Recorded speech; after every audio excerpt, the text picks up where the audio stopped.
How we doing, guys? It's Vic, your fret friend here, and we have a new project on the bench. Lovely guitar, nothing untoward about this, Fender Telecaster. But this one has got some upgrades. It's a made in Mexico Telecaster, don't know what it looks like, a 2016. What a beautiful looking thing. It's got some weight to it as well. I always classed or thought that Mexicans were a little bit inferior, but I'll tell you what, there's nothing inferior about this one at all. And let me tell you about something else, this guitar. This certainly has better pickups than our stock. This is a Pete Thorn Suhr, Pete Thorn, S-U-H-R, in the bridge. Let's see what the one in the neck is. He did say, that's it, Suhr Pete Thorn in the bridge and a Dimarzio Mojo in the neck. There you go, how's that? So why is this in? Well, just a regular setup is all it needs. But also it's going to change the push-pull pot, and I installed a push-push pot in his Strat last month, and I'm going to do the same here. We're going to put a push-push pot there just to make things easier. So we're going to give it a setup, install a push-push pot, and we're going to level a couple of frets. There are 2 or 3 high frets in there, but that is it. But look at that, what a stunning looking thing. The weight to this, I should weigh it, shouldn't I? The neck is beautiful, nice satin type finish. But it's not satin, there is a lacquer on there. I love, there's nothing to not like about it. I don't like the fact that it's a thin piece of rosewood on there. I like a nice thick piece, if indeed it is rosewood. But what a very well made guitar. You know what, I might look at one of these myself. It is fantastic. It just looks and feels right. The weight, I love heavy guitars. There certainly is some weight in this. £8 in this. Not sure, probably £8.5. Certainly is some weight in there. What a beautiful guitar. So I'm going to, I'm not going to crack on straight away because I'm doing something else. I'm doing a refret. I may crack on a little bit. It's going to be difficult to film everything here because of the light in the workshop this time of year. I do have a spotlight behind me. I may go over to that bench and we'll work on that one. Or something else I need to do. The top hat toggle type affair doesn't sit right, it's wobbling all over the place, so we're going to secure that and we're going to get that fitted on there better, and that's really about it. So just a setup, change your pot to a push-push, check the frets, cut the nut slots, do a regular setup. You know how it all works. If I have time, I'll go a little bit more in depth on my setup on this. It is about time I showed a full setup on a guitar. If I've got time to do it, I will do. Otherwise, we'll just zoom on through and, you know, that's the way it's going to be done. I'm hoping I'm not zoomed in too much for you lot and the camera is not too, or the image is not too blurry, but what we're going to do is we're going to remove this old pot, and I've got everything surrounded and protected. We've got some chamois leather, and I'm hoping just to get enough heat in here just to start desoldering. This is quite a complicated wiring system. Well, not complicated, but it is not super simple. And I'll show you where we are. And I've drawn a key of where everything goes. That one goes to lug 1 of a volume pot. I always draw a little map and a key so I know which wire goes where. Not for the novice, this one. Now everyone will know that I'm not the world's, not that I'm not the world's best solderer. I can solder fine. It's electrics and not my thing. So I always draw myself a little map and I take plenty of pictures so I know where everything's going to go. So what I'm really doing now is I'm just desoldering everything. I'm taking off the main wires just so I can have a look at how the pickup is configured on here. Now the good thing about this is I'm not reusing this pot, but I will be reusing this capacitor. That wire doesn't need to be reused. I could take it off just for argument's sake. But it's just desoldering everything. I need to save this capacitor, or at least to find out what size it is, so I can use it again. I'll use a new one, but I was going to use this one again. Let's see what markings are on there, because I may have something. Is it a 500?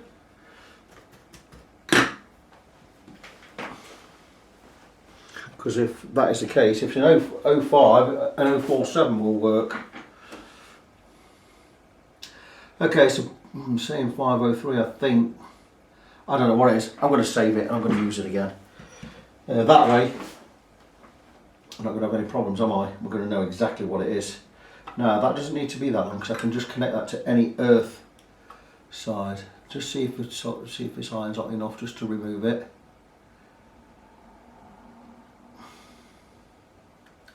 Probably not. Just clean the tip and see where we are. I could turn up the solder station a little bit.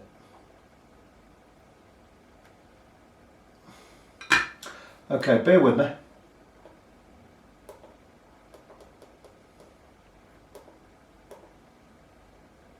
Just turn it up a notch, turn it up 40 degrees. We're up to about 440 Celsius on this Hakko solder station. We still might have to give it a few seconds just to warm up properly. I'm not using my helping hands on this, I'm just using my real hands. Just see if we can get this. There you go, that's off, that's pretty easy. So, okay, one side is done. Now I know these two wires, what that goes to whatever pickup is on that end. That was not very well, we'll snip that and we'll clean that up.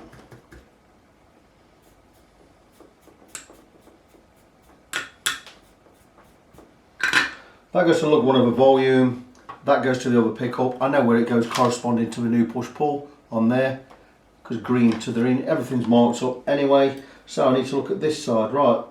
Okay, this white one goes to the first lug on the freeway, the furthest one away. So we can now see if we move on. I'm just going to turn that round, and the rest of this side is just this pickup. So really not a difficult wiring system at all, not as difficult as it first looked.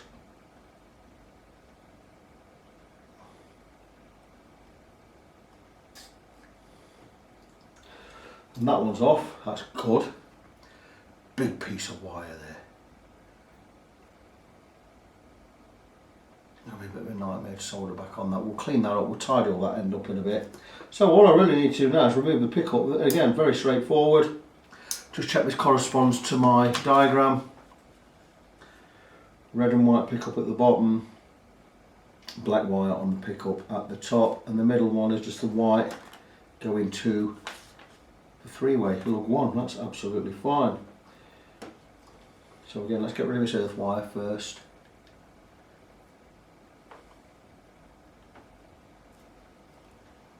Okay, that's pretty good.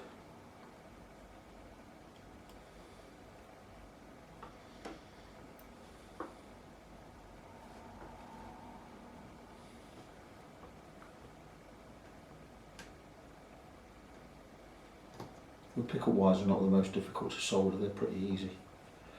What I'm going to have to do is just, so there you go, that pot is gone, it's off. Just to push, push, pull, pull, push. I'm going to swap that for a push, push. So I'm going to tidy up the wires here, and we're going to look at getting it installed to this one. That's a push push. I've had to add some tape on that as well, just to make the splines wider for this type of knob. You normally get a little collar to put on there to fit in there, but there's not one with it, so we're going to make do with what we've got. So we're to be a little bit ingenious, and we're going to put got some tape right around there. So I'm going to flare open these holes just a little bit to accept the wires. I'm going to copy this diagram. I'm going to get everything all soldered back in. We'll get it on there, and once that's done, we can check the guitar, check all the electrics are working right. I've already had it plugged in, but check everything's working all right again. Then we're going to check the frets, we're going to get the strings off, put a new set on there. We'll be tuning this down to drop C sharp with a set of 1052 strings, which is what the owner prefers, and should be pretty straightforward from here on in. Back soon. And here we are, all done. Everything's wired back in, and we have now a push pot. So it's just a matter of getting the wires back in there. These wires have all been moved about and snipped and stuff before, because I see that the clip holding them all together has been cut. So let's try and get everything back in there. And there you go. And there you go. push, push, pot. Just going to put a little bit more of extra wood in these screw holes because the screws aren't very tight. And we'll get that knob back on there, all nice and secure. We have a push, push, pot, doing what the push, pull, pot was doing before. Much, much easier to work. Play, dob, play, dob. It's not been much easier than pulling stuff up. Good morning, guys. It is miserable outside today. It's that miserable that I've not even drawn the blinds in the workshop. I'm just going to work under the night light and sort of recap where I finished off last night. Not so much recap, but let you know. I did shoot a bit of this video before. I'm going to reshoot it because it was a bit, the light wasn't right last night. So anyway, what I've done is, now I've got the push push in there and I've fixed that knob, blah blah blah. I've done a setup with the old strings on. We've reset the radius on the saddles to match the radius on the neck. I've not touched the nut, I'll get to the nut in a minute. And I've tuned the guitar in to pitch with the old strings on. I've set a certain amount of relief in the neck, 0.25mm at the 7th fret. And I've set the action to where I would actually quite like it. Now the thing is, strings were put on here, 1052s, or the strings we're putting on here are 1052s, which are a fat gauge string. These nut slots are not cut for that, so all of these strings are pinching in the nut slot, so we haven't got a good setup anyway. So I need to recut this nut, but before I've done that, what I do is I've set the action.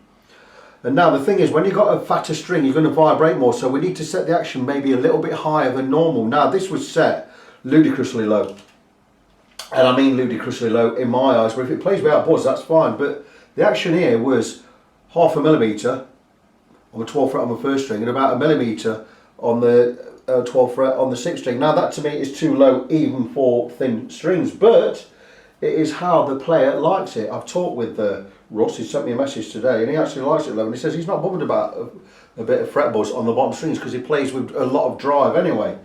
So I'm going to reset this. I'm going to set it just that little bit lower, but I'm not going to do that now until I've got the new strings on, because like I say, I need to cut these nut slots. Now the nut slots aren't deep enough anyway, but they're certainly not wide enough. So this morning, I'm not even going to set the pickle height yet, we'll do that later. But this morning, what I'm going to do is I'm going to take off the strings, right, and we're going to look at these nut slots. And what I'm going to do is I'm going to widen these nut slots. We've got a 1052 gauge. Now these nut slots are cut for a 942, so you probably cut as wide as a 10 and as wide as a 46 here. It'd probably just take a 1046 set just about comfortably without them pinching in the slot. All of these strings are pinching in the slot. This you can hardly move it. It's just stuck in there. So we're going to widen these slots, get some new strings on. I'm going to set it up again. I'm going to bring the action a little bit lower. Maybe I'll reduce a little bit of relief. Certainly bring the action a little bit lower down here, so it means resetting the radius on the saddles again. No great shakes, you know, and it's good that Russ has actually messaged me this morning and let me know that, because I would have been getting this, my thing, what I would do is I would be getting this completely buzz free. But what I'm going to do is I'm going to take the strings off, we're going to check the frets, if there's any uneven ones we're going to level them off, and once that's done we're going to cut the nut, then we're going to reset everything again. So give me 10 minutes to get the strings off, we'll get the neck straight, we'll come and have a look at the frets, and we will take it from there. I'm hoping that picture's okay, it's not too blurry because I've zoomed in just that little bit more. I've been across with the fret rock. Well, first I set the neck straight by altering the truss rod. What size thing is this? Mexican Fender, that is a 3/16 Allen key wrench, which is right. Neck is super straight, and I've been across with fret rocker, and there are 1, 2, 3, 4, 5 frets with high spots. It shouldn't take me too long to fix these problems. You can hear that one there, that one there, that one there and there, this one there, and this one there and there. So 1, 2, 3, 4, 5, quite large areas, 2/3 of that one, 2/3 of that, 2/3 of that, centre third of that, centre third of that. Now normally I'd level all the frets this way, but I'm not going to do that. I'm going to go this way, just with a hand file. And the way doing it this way is almost spot leveling, but it's not. You have to be a lot more accurate doing it this way, because you take too much off, you'll be leveling the lot. Now it's very, very easy to spot level with a flat file. In this case, my Swiss made Valorbe number 4 cut file, super smooth, super sharp. And you'd normally go this way and you go up and down and across this fret, but you're going to be scratching all of these around it and you're going to end up super polishing the lot. So on this, in this instance, I'm just going to basically get my hand under the fret and I'm just going to level just by smooth, clean, smooth strokes like so until I get to where I want to be. So I've got to be absolutely precise with this file. And that is already levelled enough by the looks of that. And that's fantastic, but that way I've not scratched these frets next to it. And I'm going to do the same with the next 4. So I just want to be really, really gentle and precise. So again, steady in the file so I can't dig into the wood, because normally you'd have this taped up, and it's just gentle strokes like so. Clean the file. Check one forward and one back to make sure we've not removed too much material, and we haven't. That is now perfectly level, always around it. So you really have to take your time. Now what I'm going to do is, when it comes to crowning these, I don't get this file out very often. This is a diamond crowning file and it's already curved and arched down here and it's encrusted with diamonds. It's a super fine cut and this will just even out the fret and recreate that lovely crown in there. It won't touch the top of the fret, so we're going to rebuild. We're flattened the top of the fret, we're just going to gently rebuild that crown. We always clean this file after every fret, because look at that. Amazing, isn't it? Just a couple of strokes there. And this way, it needs minimal polishing, if any, to get it back up to the standard of the other frets, and that already looks beautiful. A little bit of steel wool on there and that will be done. So again, let's check it. Perfectly rounded, perfectly level with the others. You get a feel for these kind of things. You might naturally have a feel for these kind of things, like I did. I didn't have any training, I just have a feel for doing this kind of work. It amazed me that I was just able to pick up a file and do this kind of work straight away without any, not so much about instruction, because I always had YouTube and I've got most of Dan Erlewine's books, so I already knew how to do it. It's just, it seems I'm a bit of a natural at doing this kind of work, and that's a great blessing. So praise the Lord for that. Anyway, moving on to the next one.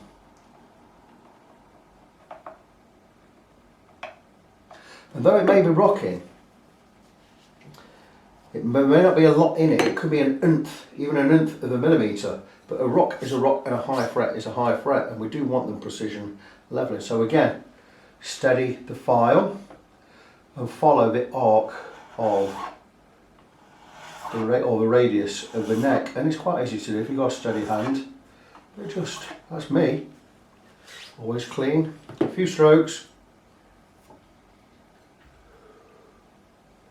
Oh, excuse me. And again, there we are. Checking one back, checking one forward, and I've hit that correctly straight away.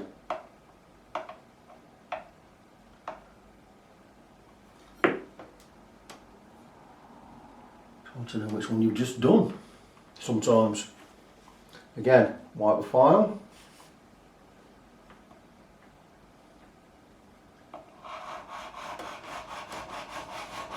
Few strokes.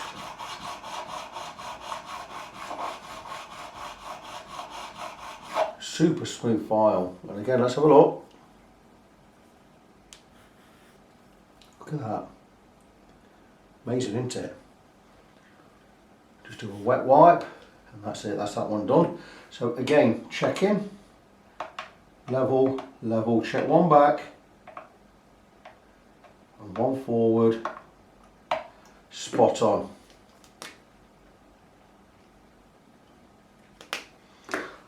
I'm not charging for the extra for this pot, because I'm only doing 5 frets in it, and I know it's 5 frets anyway, inclusive of an intensive setup. But that took me half an hour. You know, normally I would charge extra for that. You do get an electronics overhaul with a 75 band setup, but this wasn't an overhaul. This was a replacement pot, and it wasn't just replacing a pot. It was replacing a pot with a lot of wires on there. In fact, it was about 7 or 8 solder connections on there. I would normally charge extra, but in this case, I'm not going to. Just going to be kind. This guy's bringing me a lot of guitars, so let's do the guy a favour. Maybe a little bit more material removing from this one. Again, clean file, nice and smooth, nice and level. Oh, I can feel where the hump is in that fret. Oh, that feels pretty good.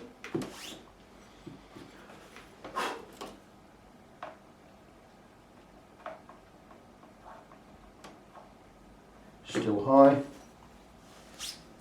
That's what I mean, just make many cuts, many small cuts.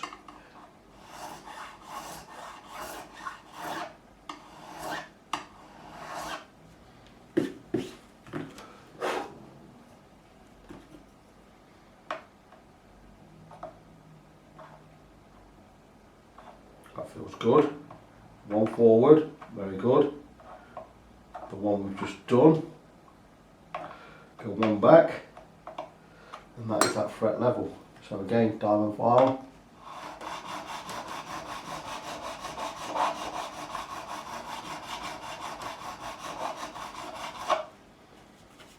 Again, clean.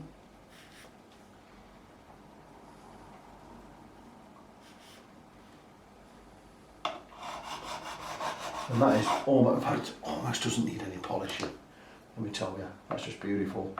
Love that file. This file, this diamond file, was a gift from a luthier just up the road there in Thringston. A good friend of mine, Nigel Roberts, what a fabulous guy he is. And I used to go and visit him. I don't really visit him as much as I used to now, but he gave me this one day. He gifted it to me. He just says, you've got use for it. I'm sure you've got use for it. I told him I hadn't got one, I couldn't afford one at the time. He says, I don't use this. He says, take this one. And he gave it to me, and it's just a fantastic tool. I really love using it because I really like Nigel. He's the best luthier I know. If I've ever got a question or I don't know how to do something or I'm unsure of something, rather than go to my books, I would ring Nigel and talk to him about it. And it is just, his mind is just amazing. He is an academic kind of guy.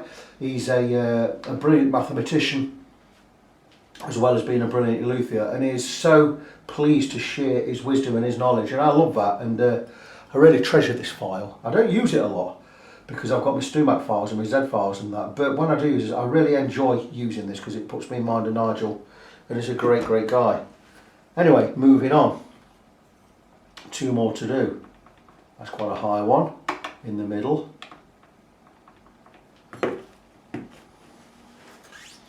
Just in this middle area. Again, flat side down. I know it's file because I can feel the filings on my file underneath when it brushes across my hand. Let's just check this one. May need a couple of goes at this one. Yeah, certainly do.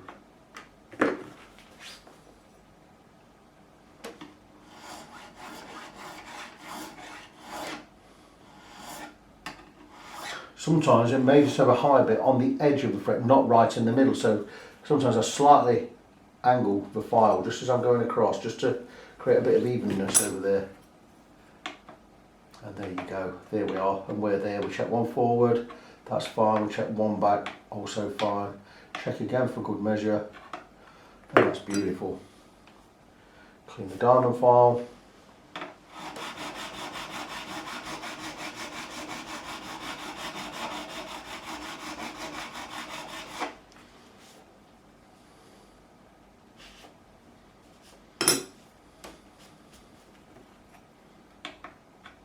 Almost doesn't need polishing.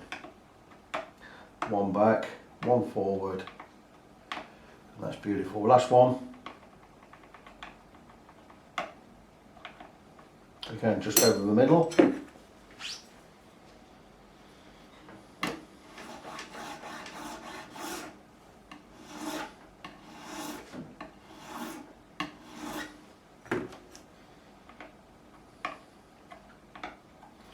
Straight away. Got that one done. Brilliant.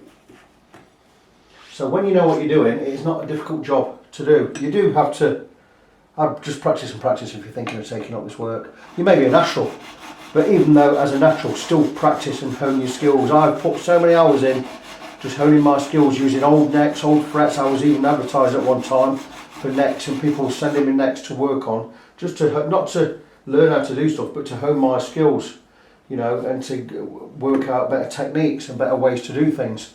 And I do always look at ways of altering my technique to make things quicker and easier, especially on refretting. That's still high there on that edge there, so we're going to go again. But yeah, always look for ways to improve. There's no set method to do any one thing. There are always ways, there are always not so much shortcuts, but ways, better ways to do things.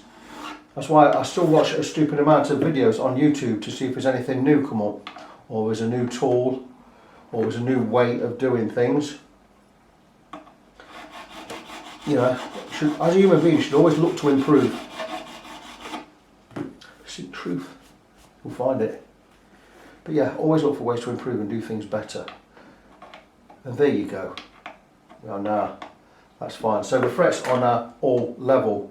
So what I can do now is, I'm going to polish the frets, I'm going to cover the guitar, we're going to get some mineral oil on the fingerboard, we're going to let that soak in, clean the fingerboard and treat the wood, and we're going to polish the frets while we're waiting for the magic mineral oil to do its stuff. With the frets done and the fingerboard oiled, regular lemon oil, or you know it's lemon oil, it's mineral oil, specially formulated for guitar fretboards, specifically for darker wood types, rosewood, pal, ferro, ebony, specially formulated. It's not going to harm your guitar. It is not lemon oil, it is mineral oil with a hint of lemon in there just to make it smell nice. Now when it comes to polishing the frets, I normally go with steel wool, but because I've got the neck on the guitar and I don't want to use steel wool, I'm not going to use steel wool, and I'm going to use these Crimson Guitars fret rubbers for polishing, because we only need a little bit of mild polishing. Bought these a few years ago. Do I like them? They're okay. They do polish well, especially on guitars that just had, you know, minimal fretwork. If this was a refret, I would be doing sandpaper. But anyway, really easy. Just straight over the top of the fret. I could use a fret guard or fretboard guard if I wanted to, but there's absolutely no need. And that is it. And this is going to bring the frets to a beautiful shine. They actually look really nice. And it is really simple. There couldn't be anything simpler than that. And they are coming up beautifully. I still don't think they come up as nice as they do using some steel wool. These frets have been leveled before, because I can see the scratch lines in the frets going this way. So someone else has had a go at leveling these frets, and we've not polished all the scratch lines out. Well, whoever did level these, or if they have been levelled, you didn't do very well, because I've just re-levelled 5 of them. But there you go, hey ho. But these are polishing up beautifully. And then many people are against people using steel wool for polishing frets. I still prefer it. Look at that muck coming off here, look. And that's what's coming off your frets. There.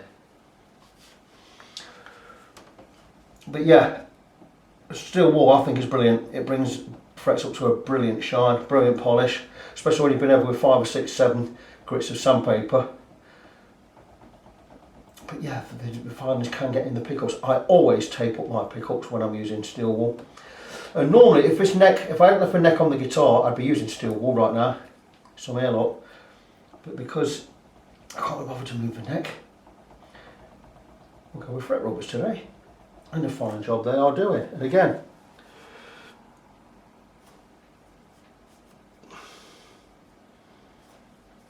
it shows you how much grime and muck and dirt there is on frets.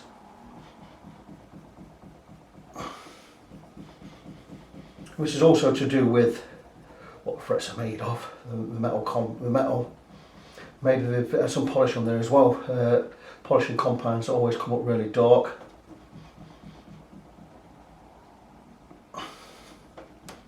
I don't use a compound, never have done. I polish with sandpaper, steel wool. You shouldn't need a compound if you're polishing properly, in my opinion.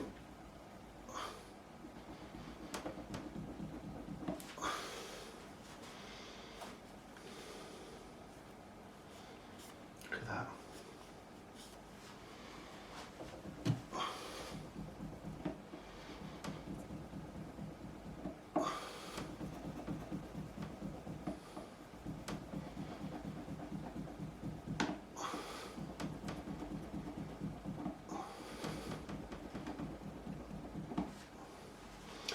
And that is probably good enough for me. Looks like rubbish should come off there like that. Super fine one now, finish off. And because I've now removed the oil with the other one, this is polishing them even better. Do 5 at a time and give it a wipe.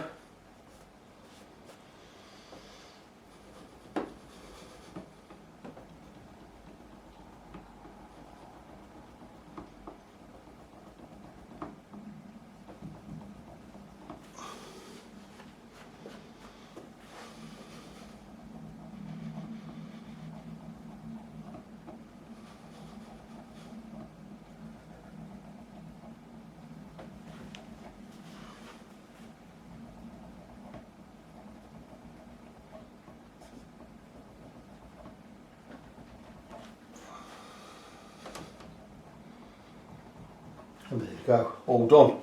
So now I'm going to just give a quick wipe of a fingerboard. That oil's been on there about five minutes. It's plenty enough. And there you go, that's your fingerboard look. That's all your dead skin and sweat. That's why you should oil your fingerboard twice a year. Do it when you're doing a string change, but make sure you do it. I do it twice a year, every 6 months on rosewood. Clean your fingerboard once a year if you've got a maple. But rosewood, ebony, pal ferro, that sort of gear, wouldn't hurt to do it every 2 or 3 months. But you don't need to let it all soak in for hours. Just a light coat for not too long. And what I'm going to do is, once I've wiped this off, I'm going to let it dry another 10 minutes before I put strings on. And what I'm going to do is, I'm going to wipe it off again, because some of it will soak in and some of it will come back out to the top of the fingerboard. Almost like it's been rejected. There you go. So I'm going to give that 10 minutes. And once that's done, we can get some strings on and get these nut slots cut. I've gone over to my regular setup bench. The light is enough, and we're going to flare open these nut slots. We're not going to cut them any deeper, we're just going to flare them open. I'm going to use my Japanese Uo Chikyu brand nut slotting files. These are supposed to be the best in the business. Let me tell you now, they're not. I use these half a dozen times and they start to go blunt, and some of them are blunt. Very, very disappointed in these. It cost me 100 quid. I had to import them from Japan. I don't know if these were fake or not. I have no idea. Anyway, I got in touch with the guy, I bought them off on eBay, and he says you need to contact the manufacturer because we get them direct from them. And I'm thinking, okay. I've not done that yet, but I want to, and I'm going to. But anyway, see where we are. They are the gauges, and this is a 1056 set. So you got basically a 1046 set. Well, you don't. You've got a 10, 13, 17, 24, 32, 36, 46, 56. I also bought, as an extra, I bought the 42. Oh sorry, you can't see. I also bought the 42 extra, just to give me that variation. So what we're going to do is, we need to cut for a 1052 set. Now, I would have thought cutting a 52 to a 56 would have been too much bother. You know, it's probably going to work, but look at these. There are, maybe I've not cleaned it right, I don't know. But there's all crap in there, in the files, and I can't get it out with my thumb. And I'm going to try this because we're cutting these for a 1052 set. So I'm thinking a 52 or 56 is not much wider. So I'm going to go with the 56 because the next one I've got to that is a 46, and I'd have to be flaring that at all sorts of weird angles. So I'm just going to go in with this. I'm not going to cut depth, I'm going to cut width. And it looks like this nut slot has already been cut wide enough for that. So very different, very hard to understand why they were pinching, but this is cutting no depth at all, it's just cutting width. Very, very disappointed in these files for £100. I'm going to get in touch with the manufacturer and I'm going to make sure that these are legitimate, they are real, and if they are, or if they aren't, I'm going to go back to the eBay seller I got them from a year ago, or whenever it was, earlier this year, February this year, and I'm going to demand my money back. Anyway, let me just check this test, because it could be Russ, the guy who owns this guitar.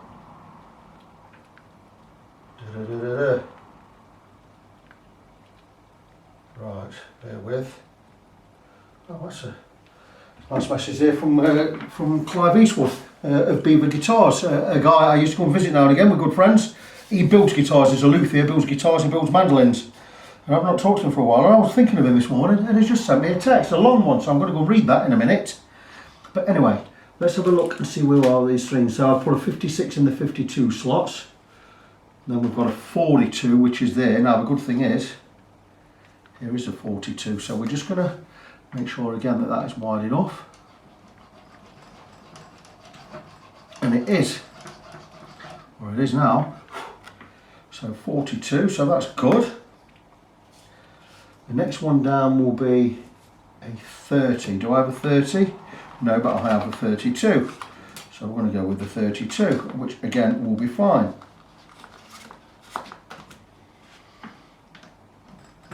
And that was certainly not wide enough.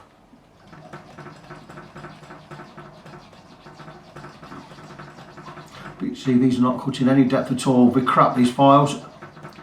I'm going to go and buy, I want the Ibanez ones. They are supposed to be the best, and they're about 140 quid. I don't have the money for them yet. I'm still playing. I'm not so much playing catch up from last month, but I didn't earn anything last month. So let's move on. 30. And we've got a regular 10 set down there. 10, 13, 17. So now 17 I know does cut depth. So we have at least flared open these slots. I want to believe they were pinching. I'm just going to flare these open a little bit wider. Very good.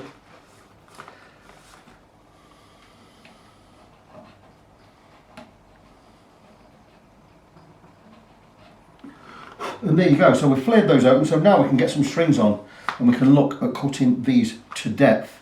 I'm quite happy that the width is there. Still a bit puzzled as to why the strings are pinching. I may even widen these a little bit more. When I widen them, I'm going to go with my Hosco nut slot files. These are fantastic. Made in Japan. These are as sharp as the day I bought them. They stay sharp, they're brilliant, they really work. The only problem I had with these is on the finer cuts, the 10 over 13, they tend to cut more of a V than they do a semicircle or a half circle. These actually do cut a half circle, but only for 6 slots. Once you've done 6, that's it, we go blunt, which is not very good. Welcome back, boys and girls. A little bit of a change of things, because I've talked to the owner of this guitar, Russ, and he says, no, he says, I'm not bothered about any buzzing on the low strings. He says, I play with a lot of distortion anyway. He says, so I don't mind if you drop the action lower, and it does buzz on these lower strings. So totally going against what I'm programmed to do, or what I've taught myself to do. I'm not trying to eradicate fret buzz on here. I'm trying to keep it to a minimum, but with as low an action as possible. But anyway, let's move on from where we were. I've cut the nut slots wider, so all the strings are snugly in there, not snugly in there, nice and loose in there. There's room to manoeuvre. When I turn a key, the pitch falls and rises. It wasn't doing that before, because the strings were pinching in the slots. So what I'm going to do is we're going to check the height of these strings above the first fret. And down this side I'm looking at anything around about 0.25 millimeters. Right at this side probably 0.3, 0.35 would be good. So if we're pretty close, I'm going to leave these as they are. I'm going to go with 0.25 on the higher strings. And if we're pretty much close to that, because we're playing a down tuning with a thicker string, I'm going to leave it. Totally happy with the IE. Totally happy with the B. Happy with the G. Happy with the D. Happy with that. Totally happy with how those are cut. Now obviously when I flared them open a little bit, we might have cut a little bit of depth. So all the strings are all ringing true. There's no buzz over there, and they're not too low, so that's absolutely fine. So all I need to do now is, this guitar, I've stretched the strings in, all I need to do now is check the action at the 7th fret. I'm again looking at, my magic number is 0.25 millimeters. I'm kind of looking for that round about fret 7 again. A little bit more won't be too bad. There you go. Just rocking. How's that? Set that on there. Probably could do a little bit lower. Check with 9th fret. Okay, we're going to just ever so slightly just tighten the truss rod, just to straighten that neck up a little bit. Or a little bit less relief than we've got. This will go in. It is the right Allen key. There you go. Just being stubborn. This is a tight truss rod. So let me just try and get another bite on there. Okay, I like a bite. I can get in that way as well. There you go. We're just in there. And it's a really, really tight truss rod. And there you go. That's probably as much as I would want to go, because that is a very tight truss rod. So, let's have a look again. 7th fret. And I've gone the wrong way. I should know better, shouldn't I? Have we gone the wrong way? Let's have a look. We'll soon find out. No, tightening strings. I was going the right way. Okay, let's get in there. Let's get these strings out of the way. Very tight truss rod. Shouldn't be this tight. Let's get up there. It's not so bad. Let's check again.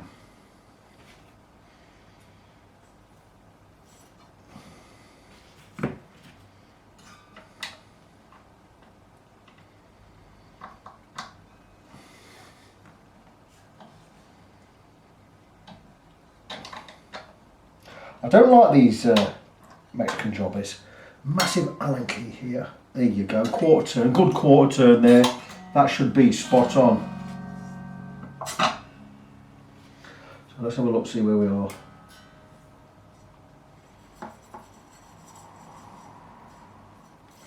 And I'm quite happy with that. That will do me. At 0.25, 0.26 on this, so let's check the tuning.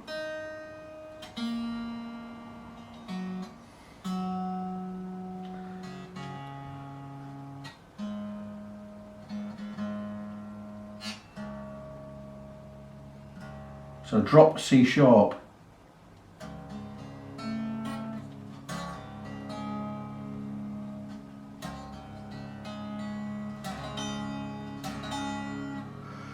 can make a D shape up there.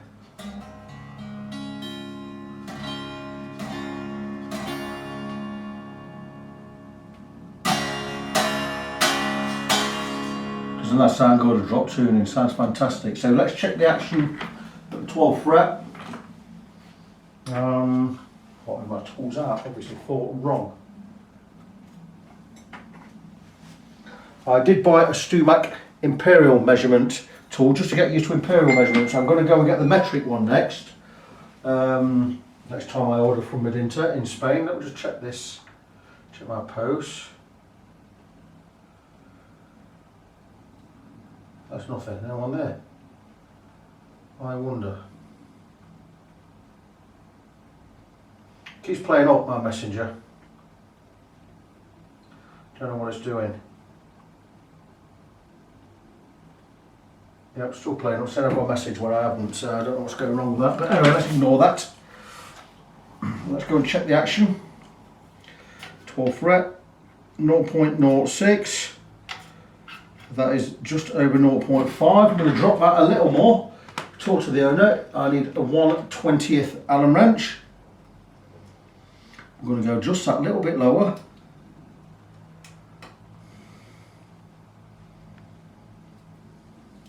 It's not so much a case of the customer is always right, but you give the customer what the customer wants.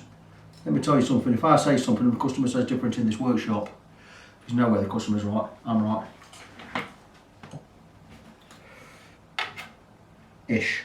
Okay, we're down to about 1.35 there.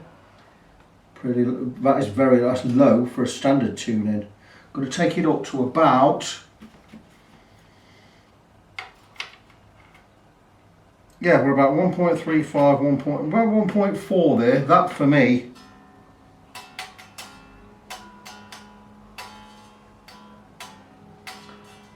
is low. the high E, I'm going to go for about 1.2 millimeters.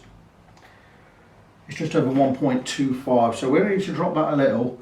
And once that's done, we'll come and drop all the other saddles ever so slightly. And I'm going to take a punt that will be round about where Russell wants it. We all know my theories and my thoughts on low action and fat strings and lower tunings or drop tunings.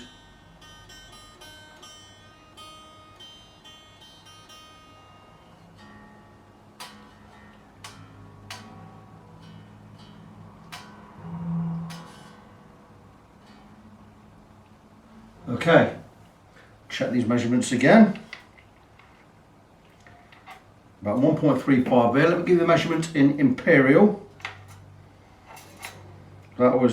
It's just above 0.05, so it's just under 0.06 inches on the treble side, on the bass side, sorry.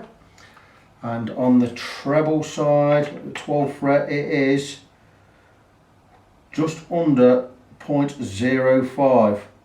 No, it's just over, it is 0.05, probably, and that's over. I'm pleased with that. So what we're going to do now is we're going to reset the radius on the bridge. I will stretch the strings in one more time, tune the guitar up, and that will be it. And that's not buzzing.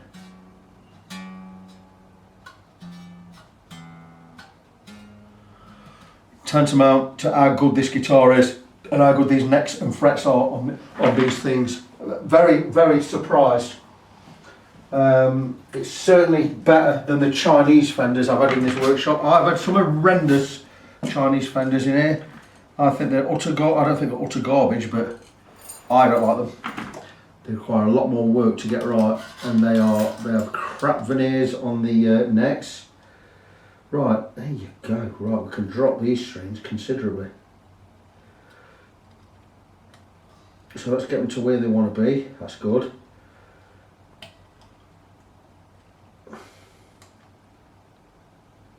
Just a tiny amount on this one. But Russ was very happy with the way I set up the PRS, so I'd imagine I get pretty close to how he wants his guitars setting up. A little bit of tweaking on there.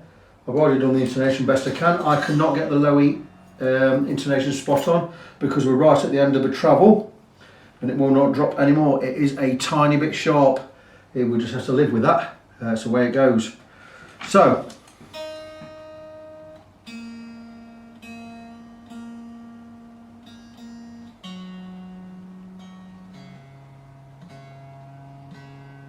for those of you trying to work out what tuning I'm in, drop C sharp.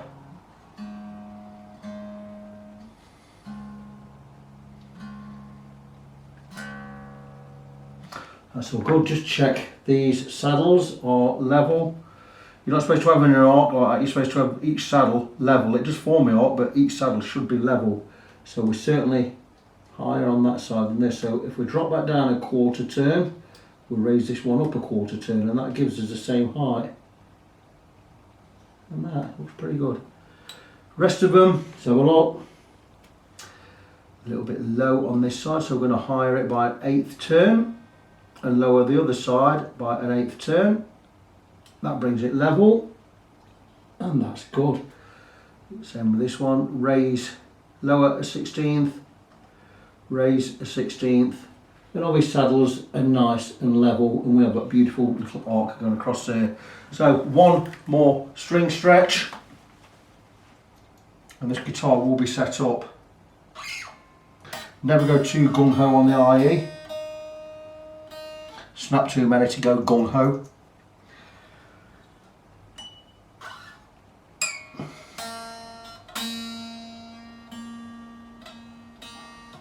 I'm happy with how the nuts cut, very happy with how the nuts cut. Strings were pinching. Not anymore.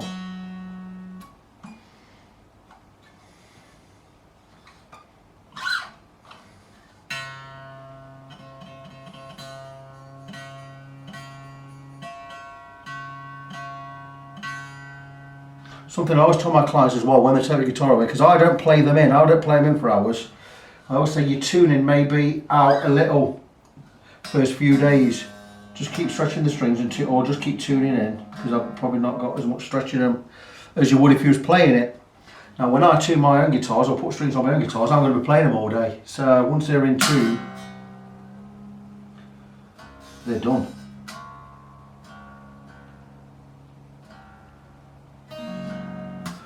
So, okay, that all looks fine. I'm just going to turn the camera around, put it back at its normal angle, and we'll tie this video up. And here we are, all done. To show you the guitar. Fender Telecaster made in Mexico, not sure of the model number, 2 humbuckers. It has a Sir Pete Thorn there, and some kind of, oh my gosh, what is it, I forgot.